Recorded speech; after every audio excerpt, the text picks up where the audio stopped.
Dracula's Guest by Bram Stoker. When we started for our drive, the sun was shining brightly on Munich, and the air was full of the joyousness of early summer. Just as we were about to depart, Herr Dulbruck, the maitre d'hotel of the Quarter Saison where I was staying, came down bareheaded to the carriage and, after wishing me a pleasant drive, said to the coachman, still holding his hand on the handle of the carriage door, "Remember, you are back by nightfall. The sky looks bright, but there is a shiver in the north wind that says there may be a sudden storm, but I am sure you will not be late." Here he smiled and added, "For you know what night it is." Johann answered with an emphatic, "Ja, mein Herr," and touching his hat drove off quickly. When we had cleared the town, I said, after signalling to him to stop, "Tell me, Johann, what is tonight?"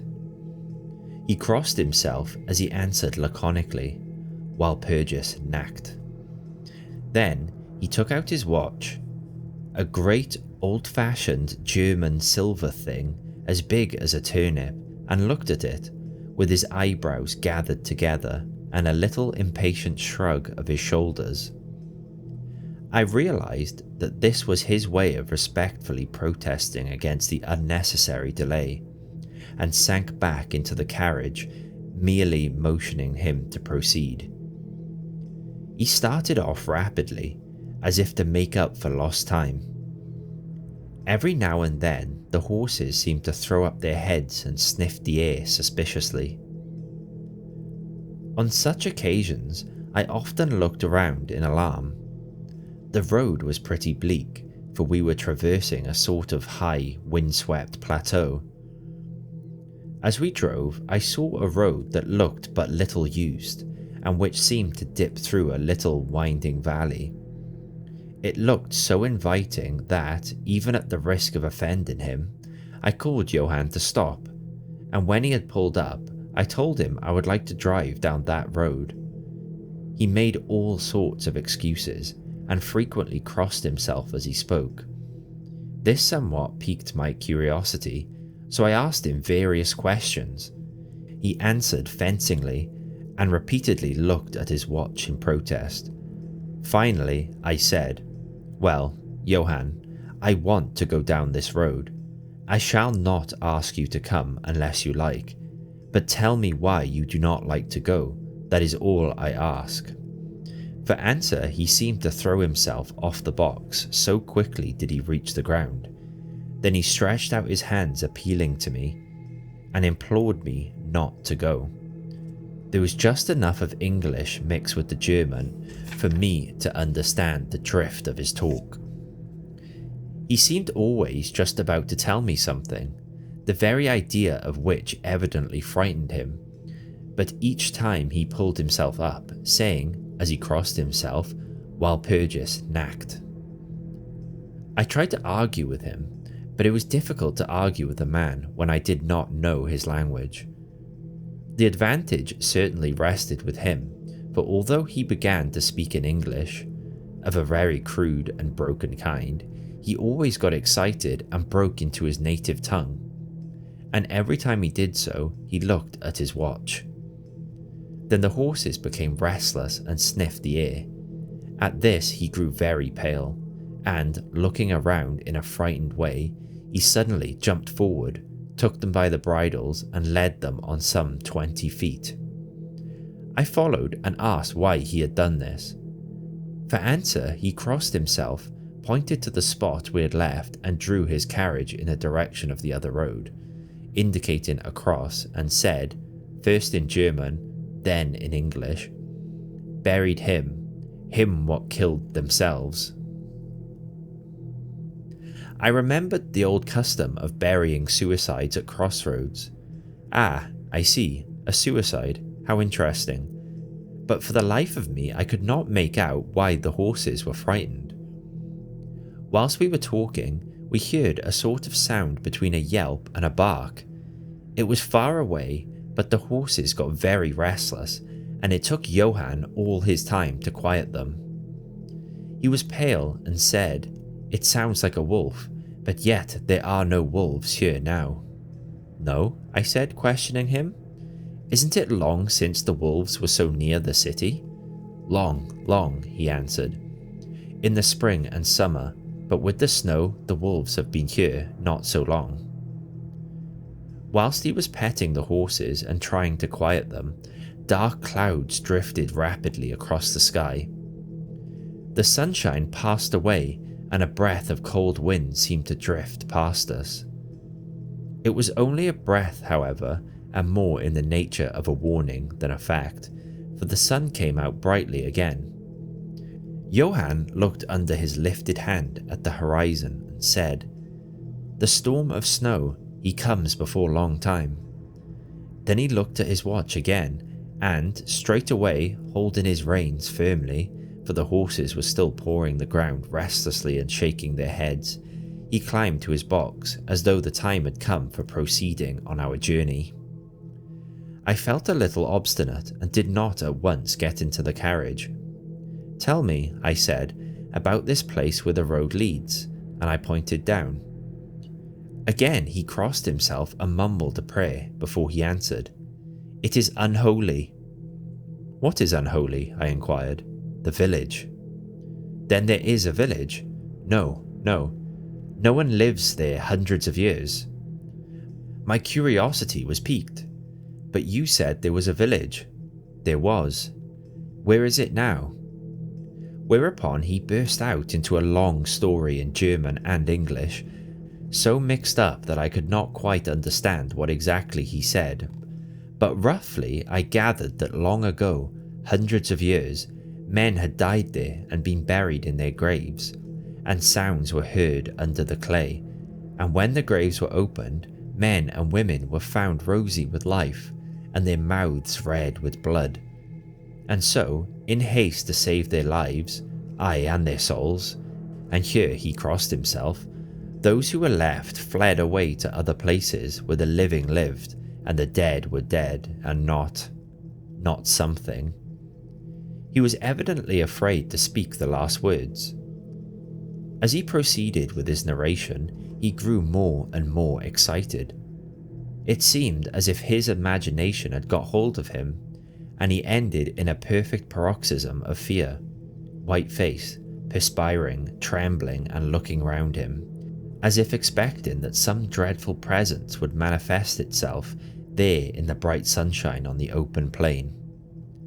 Finally, in an agony of desperation, he cried, "Walpurgis Night," and pointed to the carriage for me to get in. All my English blood rose at this, and, standing back, I said, "You are afraid, Johann. You are afraid. Go home. I shall return alone. The walk will do me good." The carriage door was open. I took from the seat my oak walking stick, which I always carry on my holiday excursions, and closed the door, pointing back to Munich, and said, "Go home, Johann. Walpurgis Night doesn't concern Englishmen." The horses were now more restive than ever, and Johann was trying to hold them in, while excitedly imploring me not to do anything so foolish. I pitied the poor fellow. He was deeply in earnest, but all the same I could not help laughing. His English was quite gone now. In his anxiety he had forgotten that his only means of making me understand was to talk my language, so he jabbered away in his native German. It began to be a little tedious. After giving the direction, "Home," I turned to go down the crossroad into the valley. With a despairing gesture, Johann turned his horses towards Munich. I leaned on my stick and looked after him. He went slowly along the road for a while, then there came over the crest of the hill a man, tall and thin. I could see so much in the distance. When he drew near the horses, they began to jump and kick about, then to scream with terror. Johann could not hold them in. They bolted down the road, running away madly. I watched them go out of sight, then looked for the stranger, but I found that he, too, was gone. With a light heart, I turned down the side road through the deepening valley to which Johann had objected. There was not the slightest reason that I could see for his objection, and I dare say I tramped for a couple of hours without thinking of time or distance, and certainly without seeing a person or a house. So far as the place was concerned, it was desolation itself, but I did not notice this particularly till, on turning a bend in the road, I came upon a scattered fringe of wood. Then I recognised that I had been impressed unconsciously by the desolation of the region through which I had passed. I sat down to rest myself and began to look around. It struck me that it was considerably colder than it had been at the commencement of my walk. A sort of sighing sound seemed to be around me, with now and then, high overhead, a sort of muffled roar. Looking upwards, I noticed that great thick clouds were drifting rapidly across the sky from north to south at a great height. There were signs of a coming storm in some lofty stratum of the air. I was a little chilly, and, thinking that it was the sitting still after the exercise of walking, I resumed my journey. The ground I passed over was now much more picturesque. There were no striking objects that the eye might single out, but in all there was a charm of beauty. I took little heed of time, and it was only when the deepening twilight forced itself upon me that I began to think of how I should find my way home. The brightness of the day had gone, the air was cold, and the drifting of clouds high overhead was more marked. They were accompanied by a sort of far-away rushing sound, through which seemed to come at intervals that mysterious cry which the driver had said came from a wolf. For a while I hesitated. I had said I would see the deserted village, so on I went, and presently came on a wide stretch of open country, shut in by hills all around. Their sides were covered with trees, which spread down to the plain, dotting in clumps the gentler slopes and hollows which showed here and there. I followed with my eye the winding of the road, and saw that it curved close to one of the densest of these clumps and was lost behind it. As I looked, there came a cold shiver in the air, and the snow began to fall. I thought of the miles and miles of bleak country I had passed, and then hurried on to seek the shelter of the wood in front. Darker and darker grew the sky, and faster and heavier fell the snow, till the earth before and around me was a glistening white carpet, the further edge of which was lost in the misty vagueness. The road was here but crude, and when on the level its boundaries were not so marked as when it passed through the cuttings. And in a little while I found that I must have strayed from it, for I missed underfoot the hard surface and my feet sank deeper in the grass and moss. Then the wind grew stronger and blew with ever-increasing force till I was fain to run before it. The air became icy cold, and in spite of my exercise I began to suffer. The snow was now falling so thickly and whirling around me in such rapid eddies that I could hardly keep my eyes open. Every now and then the heavens were torn asunder by vivid lightning, and in the flashes I could see ahead of me a great mass of trees, chiefly yew and cypress, all heavily coated with snow. I was soon amongst the shelter of the trees, and there, in comparative silence, I could hear the rush of the wind high overhead. Presently the blackness of the storm had become merged in the darkness of the night. By and by the storm seemed to be passing away. It now only came in fierce puffs or blasts. At such moments the weird sound of the wolf appeared to be echoed by many similar sounds around me. Now and again, through the black mass of drifting cloud, came a straggling ray of moonlight, which lit up the expanse and showed me that I was at the edge of a dense mass of cypress and yew trees. As the snow had ceased to fall, I walked out from the shelter and began to investigate more closely. It appeared to me that, amongst so many old foundations as I had passed, there might be still standing a house in which, though in ruins, I could find some sort of shelter for a while. As I skirted the edge of the copse, I found that a low wall encircled it, and following this I presently found an opening. Here the cypresses formed an alley leading up to a square mass of some kind of building. Just as I caught sight of this, however, the drifting clouds obscured the moon, and I passed up the path in darkness. The wind must have grown colder, for I felt myself shiver as I walked, but there was hope of shelter, and I groped my way blindly on. I stopped, for there was a sudden stillness. The storm had passed, and perhaps in sympathy with nature's silence, my heart seemed to cease to beat. But this was only momentarily, for suddenly the moonlight broke through the clouds, showing me that I was in a graveyard, and that the square object before me was a great, massive tomb of marble, as white as the snow that lay on and all around it. With the moonlight, there came a fierce sigh of the storm, which appeared to resume its course with a long, low howl, as of many dogs or wolves. I was awed and shocked, and felt the cold perceptibly grow upon me until it seemed to grip me by the heart. Then, while the flood of moonlight still fell on the marble tomb, the storm gave further evidence of renewing, as though it was returning on its track.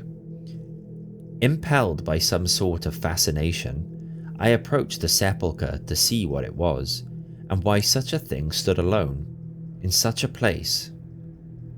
I walked around it and read over the Doric door in German, Countess Dollingen of Gratz, in Styria, sought and found death, 1801.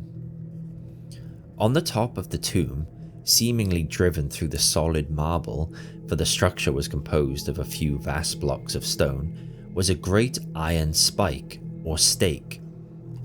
On going to the back, I saw, graven in great Russian letters, "The dead travel fast."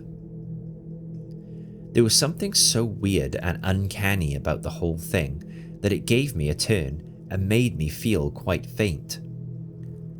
I began to wish, for the first time, that I had taken Johann's advice. Here a thought struck me, which came under almost mysterious circumstances and with a terrible shock. This was Walpurgis Night. Walpurgis Night, when, according to the belief of millions of people, the devil was abroad, when the graves were opened and the dead came forth and walked, when all evil things of earth and air and water held revel. This very place the driver had specially shunned. This was the depopulated village of centuries ago. This was where the suicide lay, and this was the place where I was alone, unmanned, shivering with cold in a shroud of snow, with a wild storm gathering again upon me. It took all my philosophy, all the religion I had been taught, all my courage, not to collapse in a paroxysm of fright. And now a perfect tornado burst upon me. The ground shook as though thousands of horses thundered across it, and this time the storm bore on its icy wings not snow but great hailstones, which drove with such violence that they might have come from the thongs of Balearic slingers. Hailstones that beat down leaf and branch and made the shelter of the cypresses of no more avail than though their stems were standing corn. At the first I had rushed to the nearest tree, but I was soon fain to leave it and seek the only spot that seemed to afford refuge, the deep Doric doorway of the marble tomb.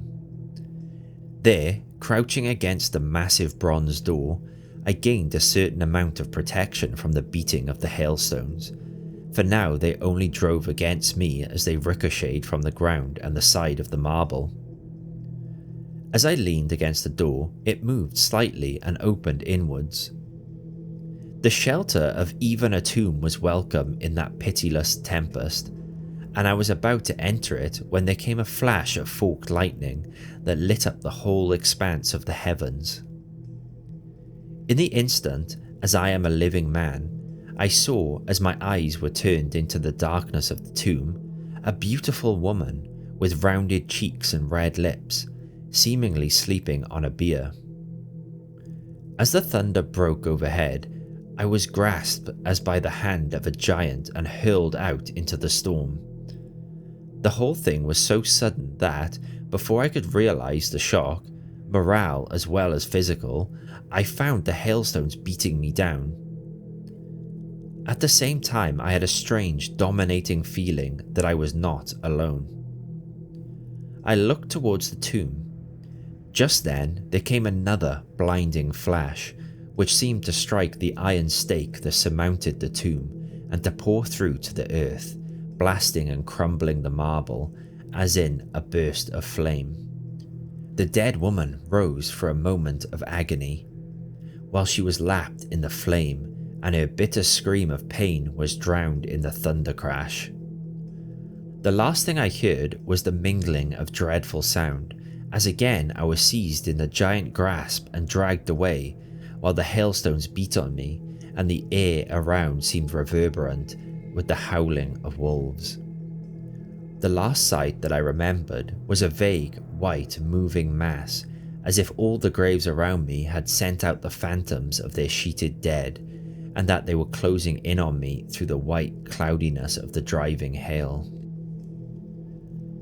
Gradually, there came a sort of vague beginning of consciousness, then a sense of weariness that was dreadful.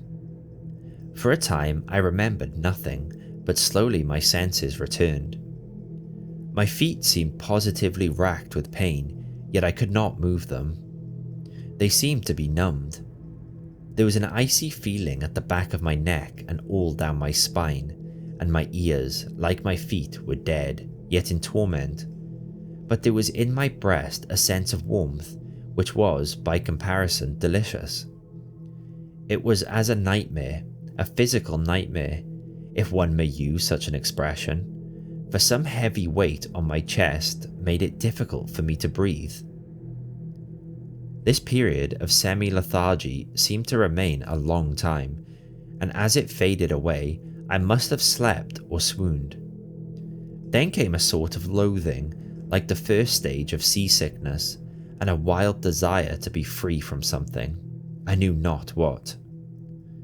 A vast stillness enveloped me, as though all the world were asleep or dead, only broken by the low panting as of some animal close to me.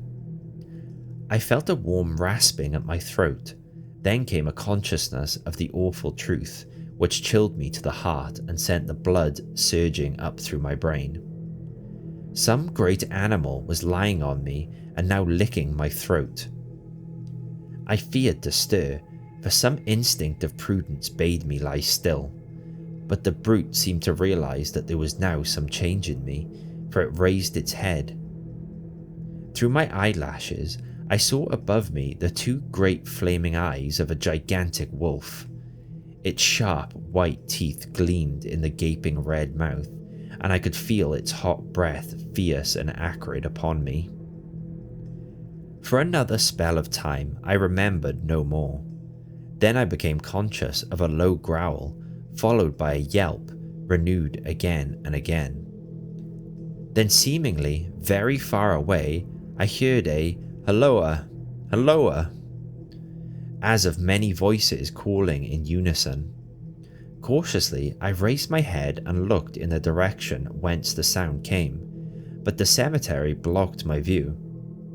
The wolf still continued to yelp in a strange way, and a red glare began to move around the grove of cypresses, as though following the sound. As the voices drew closer, the wolf yelped faster and louder. I feared to make either a sound or motion. Nearer came the red glow over the white pall which stretched into the darkness around me. Then, all at once from beyond the trees, there came at a trot a troop of horsemen bearing torches. The wolf rose from my breast and made for the cemetery. I saw one of the horsemen, soldiers by their caps and their long military cloaks, raise his carbine and take aim. A companion knocked up his arm, and I heard the ball whiz over my head. He had evidently taken my body for that of the wolf. Another sighted the animal as it slunk away, and a shot followed. Then, at a gallop, the troop rode forward, some towards me, others following the wolf as it disappeared amongst the snow-clad cypresses. As they drew near, I tried to move, but was powerless, although I could see and hear all that went on around me. 2 or 3 of the soldiers jumped from their horses and knelt beside me. One of them raised my head and placed his hand over my heart. "Good news, comrades," he cried. "His heart still beats." Then some brandy was poured down my throat. It put vigor into me, and I was able to open my eyes fully and look around. Lights and shadows were moving among the trees, and I heard men call to one another. They drew together, uttering frightened exclamations, and the lights flashed as the others came pouring out of the cemetery pell-mell, like men possessed. When the further ones came close to us, those who were around me asked them eagerly, "Well, have you found him?"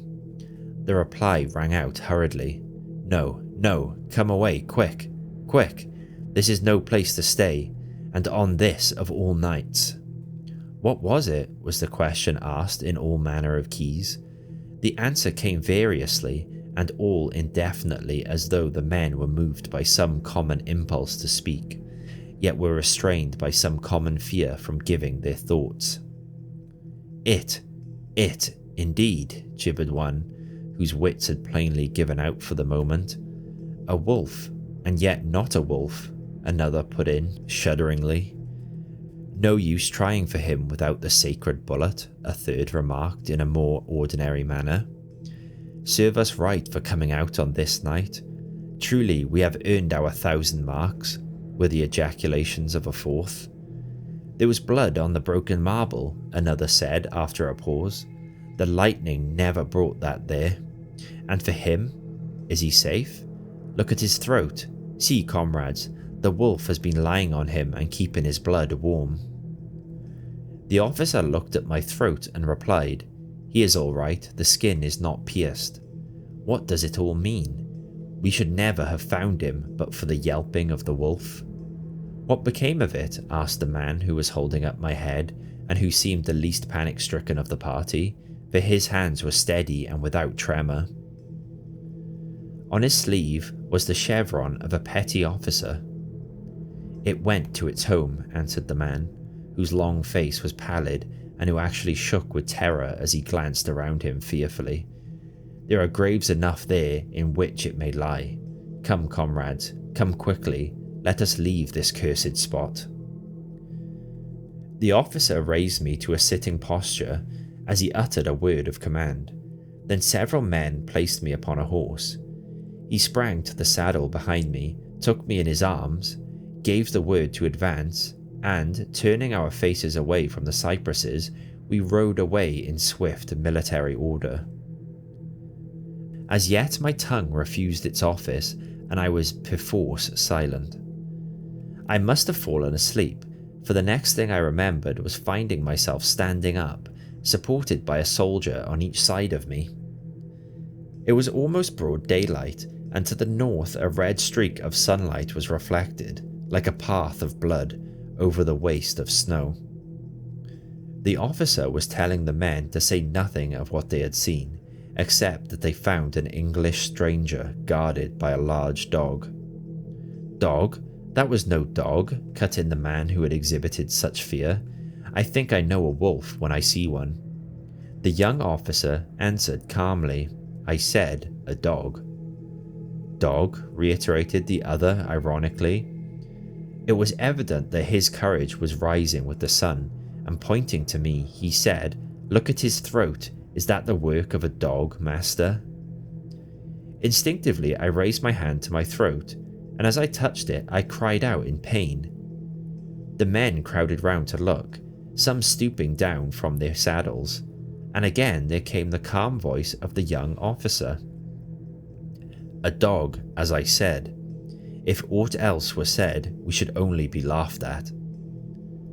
I was then mounted behind a trooper, and we rode on into the suburbs of Munich.